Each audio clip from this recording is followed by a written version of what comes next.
Queridos companheiros, agradecemos a Deus mais essa oportunidade, aos amigos benévolos da espiritualidade que nos orientam nesse trabalho, e a Maria de Nazaré, a Jesus, nosso Mestre amado, por estarmos juntos para mais uma reflexão. Hoje, do Evangelho segundo o Espiritismo, o capítulo 11, Amar o próximo como a si mesmo.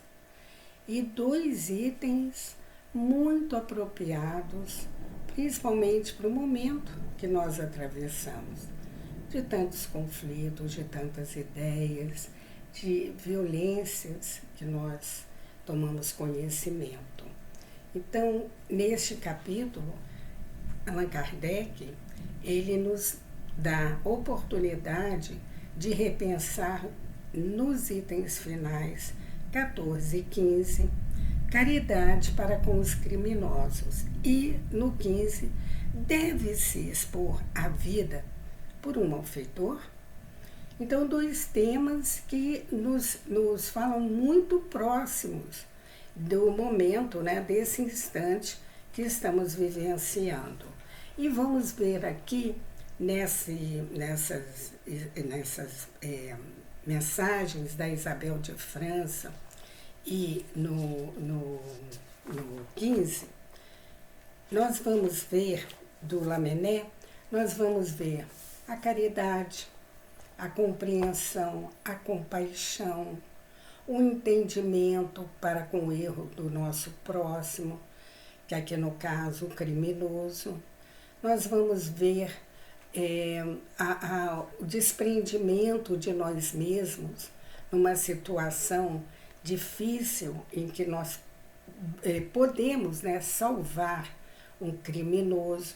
Então, Kardec nos deixa aqui, nessas 2 mensagens, nos dá oportunidade, ele coloca aqui para nós, muita reflexão sobre a caridade. Então, ele inicia o 14 dizendo assim: a verdadeira caridade constitui um dos mais sublimes ensinamentos que Deus deu ao mundo. A verdadeira caridade. Então, há uma caridade que não é verdadeira? Existe uma caridade falsa?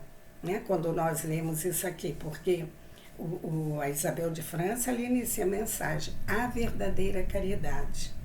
E nós, nesse capítulo mesmo, já vimos que é o desprendimento de nós mesmos. É quando nós não temos interesse nenhum em nós e pensamos no próximo, no bem-estar do próximo, antes de pensar em nos atender. É isso que a Isabel nos fala. Depois ela continua: completa fraternidade deve existir entre os verdadeiros seguidores da sua doutrina. E observa para nós o seguinte: deveis amar os desgraçados, os criminosos, como criaturas que são de Deus, às quais o perdão, a misericórdia serão concedidos se arrependerem, como também a vós, pelas faltas que cometeis contra a lei de Deus. Quando nós consideramos a questão do crime, da marginalidade, quando nós pensamos no assunto de maneira assim mais detalhada, com mais cuidado, a gente se remete a nós mesmos, porque somos exatamente fora da lei do amor, da lei de Deus. E muitas das vezes julgamos aqueles que de uma forma mais assintosa, mais demonstrada, vão contra a lei de Deus. Mas, no exame de consciência mais profunda, nós nos remetemos à passagem de Jesus: atire a primeira pedra aquele que estiver sem pecado, aquele que não comete faltas, aquele que está ileso de qualquer imperfeição. E a Isabel aqui nos leva a fazer a mesma reflexão. Considerais que sois mais repreensíveis, mais culpados, do que aqueles a quem negardes perdão e comiseração. Pois, as mais das vezes, eles não conhecem Deus como conheceis, e muito menos lhes será pedido do que a vós. Principalmente nós, aqui ela está falando para nós, espíritas, que já temos um conhecimento mais ampliado da lei, que já nos debruçamos sobre os detalhes desse ensino da lei de Deus. Se nos reconhecemos fora dessa lei, como julgar os nossos irmãos? Com maior necessidade, porque não conhece o que nós conhecemos. Quem sou eu para julgar? E um bom momento de nós testarmos, né, a nossa condição, do quanto nós já aprendemos com o Evangelho, é sentarmos diante de um telejornal, ou mesmo acessarmos na internet, né, assuntos violentos. É a oportunidade que temos para medir o nosso entendimento. Quando vemos notícias de pessoas tão desviadas, cometendo crimes que a justiça terrena abona ou nem pune, e que sacrificam tantas vidas e tantas almas, né? Tantos irmãos nossa humanidade. O que fazer? Quando lemos esse item 14, essa mensagem, nós entendemos a necessidade da piedade, da misericórdia para com esses nossos irmãos. E ela continua, não julgueis. O próximo parágrafo, ela vai nos lembrar isso, não julgueis. Não julgueis absolutamente, meus caros amigos, porque o juízo que proferirdes ainda mais severamente vos será aplicado. E precisais de indulgência para com os pecados, em que sem cessar incorreis. Ignorais que há muitas ações que são crime aos olhos de Deus de pureza e que o mundo nem sequer como falta leve considera? Olha a observação dela. Então, há muitas faltas que, sob o olhar divino, sob a observância da lei de Deus, é um crime, mas que a terra, né, a lei terrena, não tem como crime. E esse não julgamento, nós temos uma historinha do Hilário Silva, na vida escreve, a lição 4, ele chama Conselho Trocado. Diz que uma senhora que fazia visitas à penitenciária e era dedicada a esse trabalho de caridade, vai numa tarde e, passando pelas celas, vê um dos presos com cigarro, fumando aquele cigarro. Então ela se detém, chama, né, o preso, o detento, e fala para ele do mal, dos malefícios do cigarro, o prejuízo para ele, para os companheiros de cela, o quanto aquilo traria de doenças para o seu corpo e que ele deveria abandonar, sabendo disto, né? Ele deveria abandonar o vício mesmo, porque era algo que custava para ele, né? Era um gasto e que ele refletisse muito bem. Ele olha para a senhora e disse, olha, muito obrigada, porém, eu fui sapateiro, eu sou sapateiro. E eu, minha senhora, entendo de sapato. E vejo que esse sapato da senhora, de salto, Luiz 15 ou 16, eu já não me lembro, mas este salto traz grande prejuízo à sua coluna. É melhor que a senhora também deixe seus saltos e se mantenha menos elegante. Então, vocês veem só, nós julgamos o companheiro numa falta e muitas das vezes nós incorremos ou na mesma falta, não temos condição de nos ver, ou incorremos em outras faltas tão prejudiciais a nós e ao próximo. É muito interessante essa observação, para que relembremos essas palavras: não julgueis. O não julgamento nos livra de muitas perturbações. Olharmos, entendermos a situação, mas não julgarmos.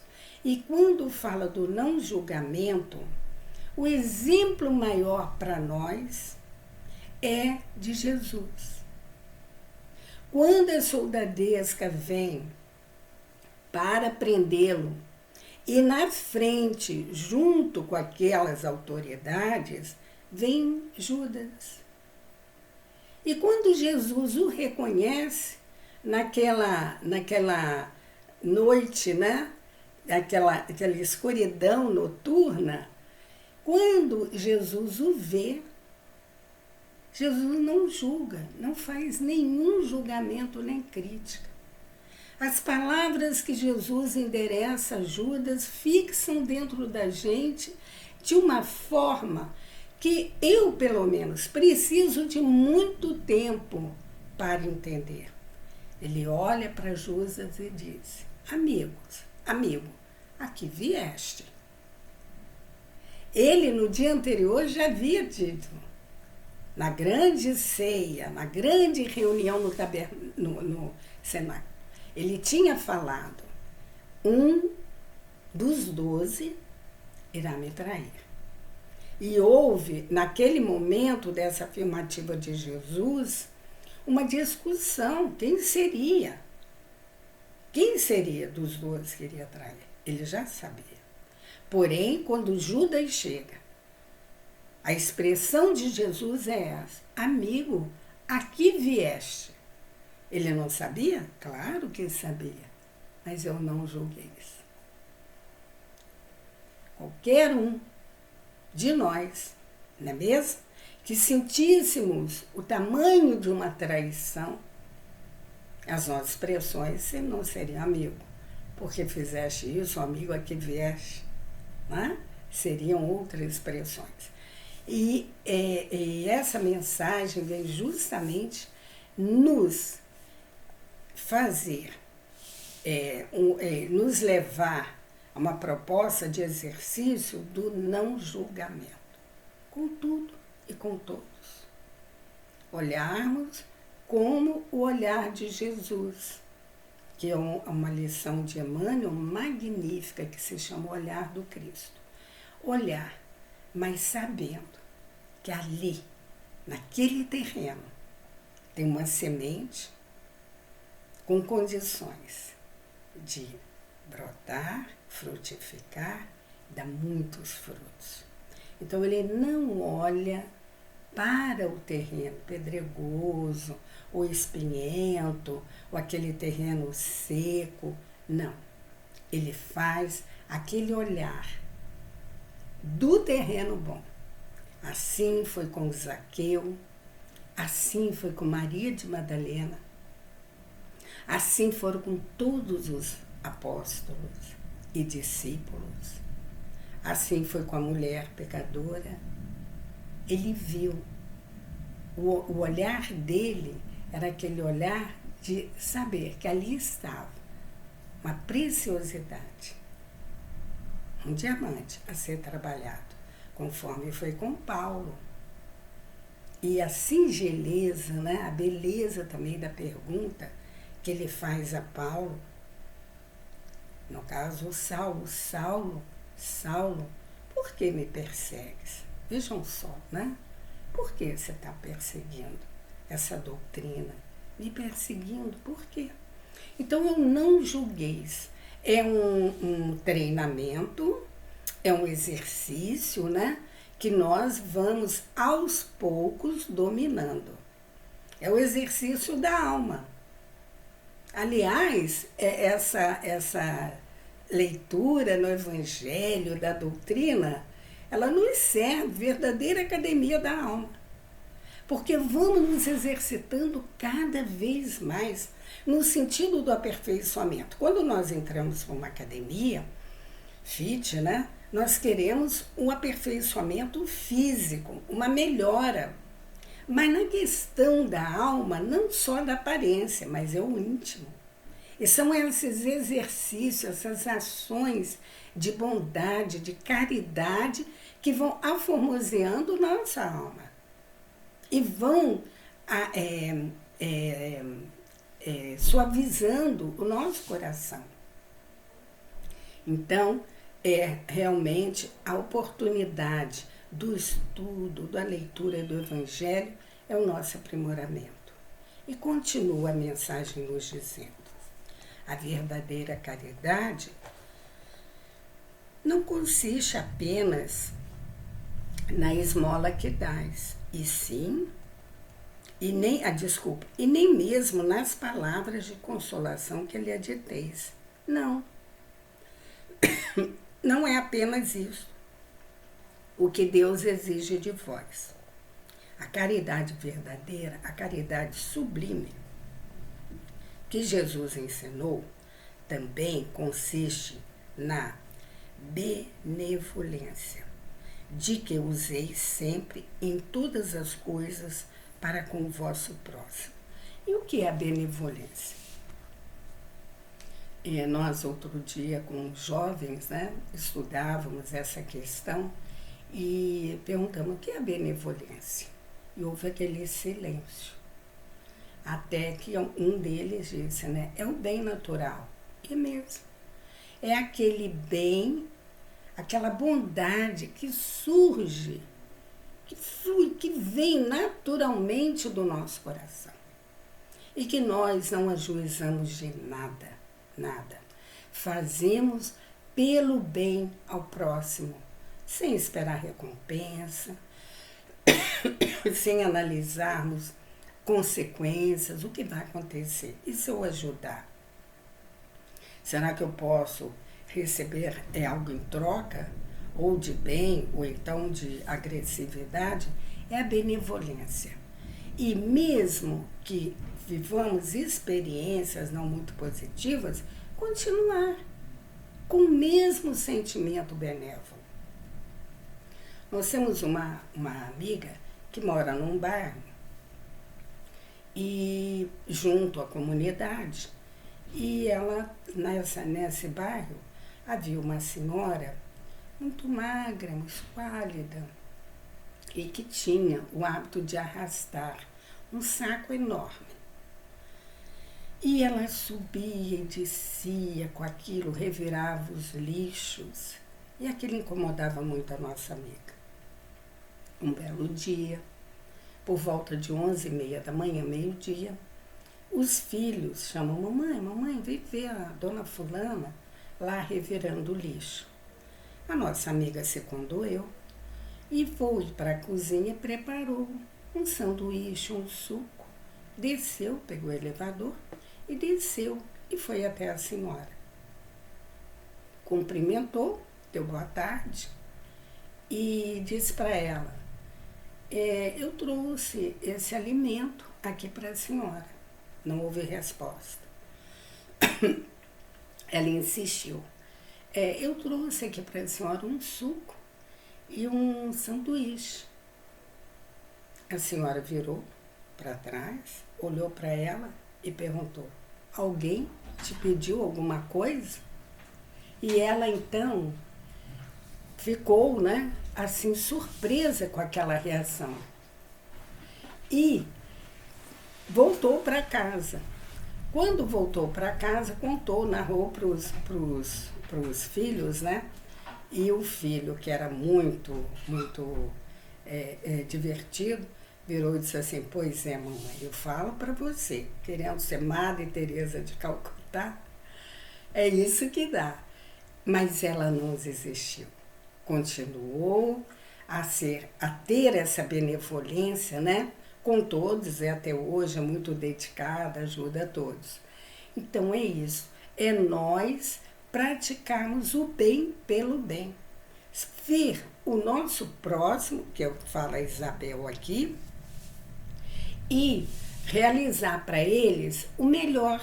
Agora, uma reação dessa, como dessa senhora, né? Nós podemos, não imaginamos receber. Porém, podemos também receber, mas que isso não nos desestimule. Continuemos assistindo a um e a outro. Continua então essa mensagem aqui extraordinária. Esse parágrafo aqui é magnífico. Estão próximos os tempos, repito, ela diz, estão próximos os tempos, repito, em que nesse planeta reinará grande fraternidade. Gente, isso já está acontecendo. Nós já vimos em em vários setores. O sentimento de irmandade, de preocupação com o irmão em humanidade, o sofrimento dele, nós já vemos. Há de reinar uma grande fraternidade. E ela continua, em que os homens obedecerão à lei do Cristo. Lei que será freio e esperança, e conduzirá as almas às moradas ditosas. Amai-vos, pois, como filhos do mesmo Pai. Não estabeleçais diferença entre os outros infelizes, porquanto quer Deus que todos sejam iguais. Para o momento agora, isso é extraordinário, porque nunca vimos tanta intolerância, não é mesmo? Não podemos, ou o nosso companheiro não pode, pensar diferente do que está estabelecido. E se pensa diferente, somos excluídos ou excluímos esse nosso amigo. Por quê? Às vezes nós nos perguntamos por quê? Essa intolerância. Aí vamos voltar a Kardec, que nos deixa aquele lema magnífico. Trabalho, solidariedade, que é a fraternidade, e tolerância. Então Isabel vem nos lembrar aqui, porquanto quer Deus que todos sejam iguais, a ninguém desprezeis. Eu tenho uma amiga que, porque ela não pensa como grupo, o grupo a despreza. Eu tenho outra que ela não pensa como os familiares também a desprezam.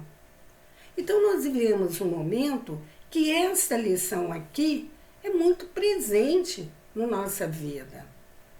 Se o companheiro pensa diferente, que ele pense diferente, vamos dar liberdade. No livro Caminho, Verdade e Vida, lição 34 e 35, intitulada Heresias, ele nos fala o seguinte: recebamos com simpatia o herege, deixemos que falem os materialistas, olhamos com fraternidade para os que duvidam, e para os descrentes, vamos dar a nossa compreensão.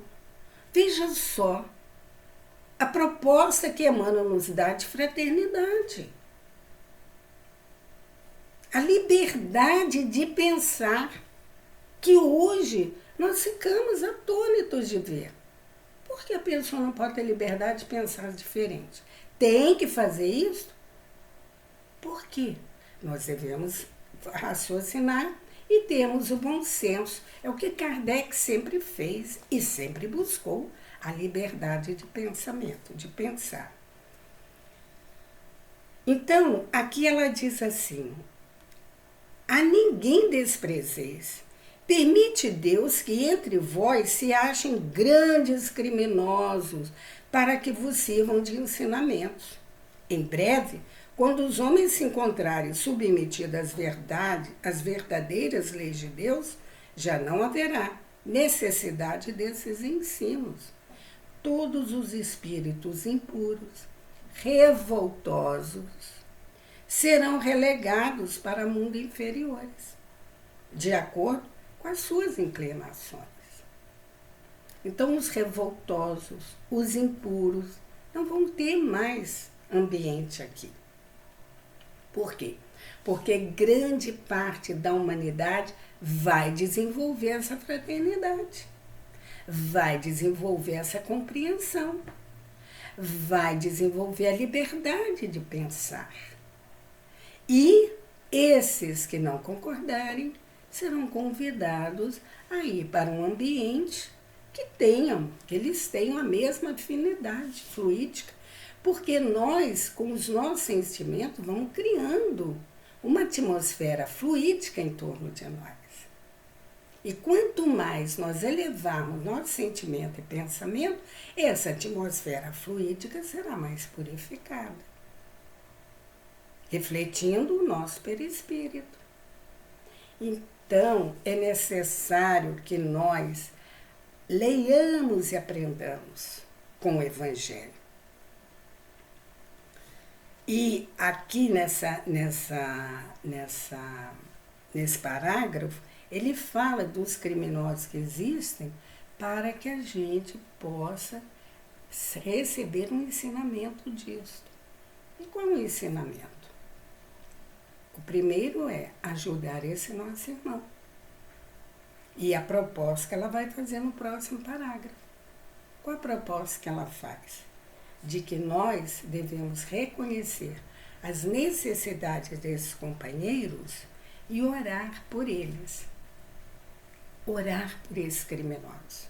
A Ivone Pereira, do Amaral Pereira, nós quando jovens assistimos às reuniões de jovens em que ela ia para lá nos dar aulas magníficas, inesquecíveis, né? E um dos exemplos que ela nos deu é esse. Ela assistia o Repórter Esso com um caderninho e todo nome que aparecia de irmãos que se conduziam mal, que cometiam um crime, que faziam um furto, ela anotava, que se suicidava, ela anotava e orava por esses companheiros, orava por eles. Tinha um caderno de oração por esses irmãos.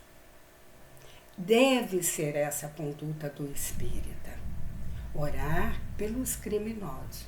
Kardec, lá no capítulo final do Evangelho, no 28, ele, no item 69 e 70, ele coloca a prece para os criminosos.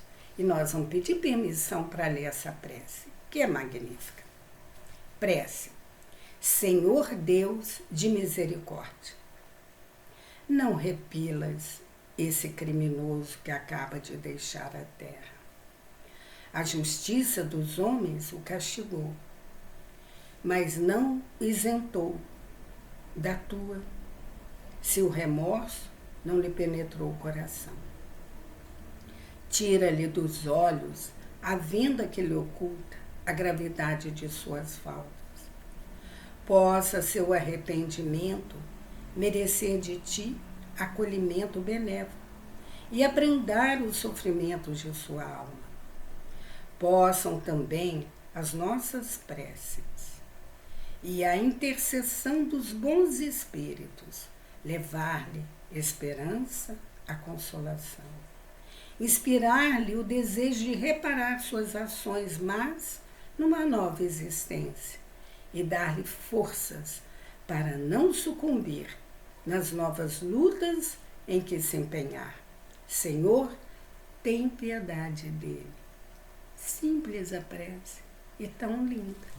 E aqui a Isabel fala, para que nós oremos por esses que estão com essa necessidade, que praticaram, né, um crime, porque eles terão oportunidade, ou na própria existência, ou em próxima, de reparar esse erro. E ela diz assim, Muito, muito bonito o que ela fala. Em realidade, pelo menos podeis orar por ele, pelo assassino. Assistir-lhe o espírito durante o tempo que ainda haja de passar na terra. Pode ele ser tocado de arrependimento se orarmos com fé. É tanto o vosso próximo como o melhor dos homens. Sua alma transviada e revoltada foi criada como a vossa, para se aperfeiçoar. Ajudai-o, pois, a sair do lameiro e orai por ele. Assim ela encerra a mensagem que foi dada em Havre em 1862. Quando nós soubemos, há 4 décadas, do trabalho de visita penitenciária, nós sentimos um imenso desejo de fazer esse trabalho. E começamos a realizar esse trabalho naquela penitenciária ali do Catumbi. Fomos a primeira visita, fomos a segunda, a terceira, fizemos 5 ou 6 visitas. Até que, quando a pessoa coordenava, né, a visitação, nos deu a notícia de que nós espíritas não poderíamos mais fazer parte do trabalho, houve esse impedimento. Então, nós não fomos mais. E ficamos muito ressentidos, porque era um trabalho que me tocava muito o coração, me tocou muito o coração. Então, é assim, nós entrávamos, o responsável, né, ou o diretor, ou quem estava no lugar do diretor, nos recebia, abriam as salas, né, onde nós íamos passando, e chegávamos a um local, lá em meio às celas, né, onde nós fazíamos a reunião. Líamos o Evangelho e conversávamos com os detentos. Os depoimentos nos tocavam assim enormemente o coração. Todos cheios de arrependimento, reconhecendo o seu erro. As preces que eu ouvi ali eram algo que não dava para resistir. As lágrimas, sabe? A gente chorava de emoção, de ver as preces de arrependimento desses homens. E o depoimento deles, quanto o Evangelho estava beneficiando a sua reforma, a vontade de melhorar e o reconhecimento do erro. Foram trabalhos muito poucos, né? E que não podemos continuar, mas de grande, grande benefício, tanto para eles quanto para nós. Então, orávamos juntos e sentimos a presença dos amigos espirituais nos banhando com bênçãos de esperança e de muita fé. Então, o criminoso, ele tem toda oportunidade de se melhorar, desde que seja orientado. No livro do Hilário Silva, eu não me recordo qual deles, mas tem uma lição em que um senhor estava sozinho numa casa, morava numa casa, havia tido uma condição muito boa, a casa era muito bonita, e ele morava ali, mas abandonado pelos familiares. E um assaltante, criminoso, ele viu a casa, idealizou entrar na casa para roubar. E assim ele fez. Esperou anoitecer e quando foi ficando mais escuro, ele saltou o muro, entrou na casa e o senhor que morava na casa estava doente há vários dias e não tinha quem o cuidasse. Ele queria um copo d'água, um pouco de alimento. Então, quando o doente ouve o barulho da porta, houve aproximação dos passos. Esse doente ora: Senhor Deus, o Senhor me ouviu, me mandou um anjo. Senhor, que eu possa, Senhor, ser tratado por esse anjo. E o criminoso aproxima. E ele pede: por piedade, me dê um copo d'água. E o criminoso ficou naquela dúvida: se saqueava a casa ou se dava o copo. Quando a insistência for maior: em nome de Deus, me dê um copo d'água. Ele então vai, leva o copo ao Senhor, ajuda o Senhor a beber, porque no estado de debilidade nem conseguia. E ele disse assim ao Senhor: por favor, você é o anjo que apareceu para me ajudar. Eu sabia que Deus não me ia abandonar. Tem um livro aqui na cabeceira que eu vou pedir que você leia para mim em voz alta. Era o Evangelho segundo o Espiritismo.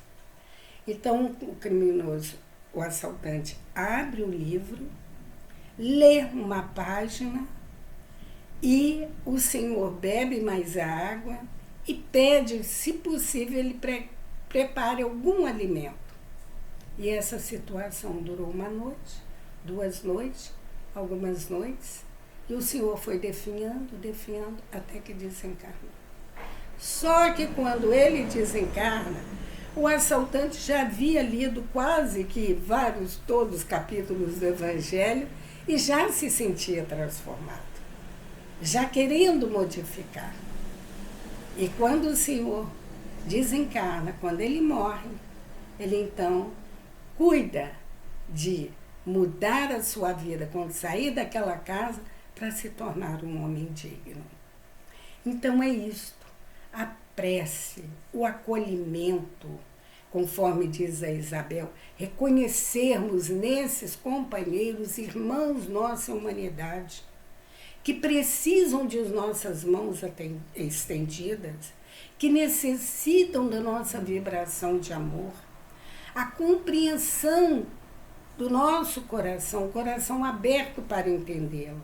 E mais, quem de nós pode dizer que um dia não caminhamos nessa estrada, não falhamos nesse sentido, não tivemos o vício que esses nossos companheiros, moral que esses companheiros têm? Então, queridos, fiquemos com essa mensagem do Evangelho gravada em nossos corações, na certeza da bênção de Deus para com todos os filhos, o amparo de Jesus para com todos nós. E quando falamos e lemos essa mensagem, nos lembramos de Paulo de Tarso, aqueles crimes cometidos contra os novos cristãos, e Jesus o procura. E com essa indagação que já nos referimos: Saulo, Saulo, por que me persegues? E Saulo, então, cai diante daquela luz, daquela voz, e fala: Senhor, que queres que eu faça? E ali se entrega de coração. Então, fique para nós este exemplo também de como cuidar dos nossos irmãos desviados na criminalidade. Que Deus nos abençoe, que Jesus nos ilumine e agradeçamos mais uma oportunidade de estudo do Evangelho. Essa luz que ilumina a estrada da nossa vida, com todos esses ensinos, e que a sua vivência realmente ilumina o nosso interior, nos ilumina e também nos acalma. Que Jesus nos abençoe e que esses companheiros, amigos, benévolos que nos ajudam no nosso trabalho, continuem a nos assistir. Que assim seja. Graças a Deus.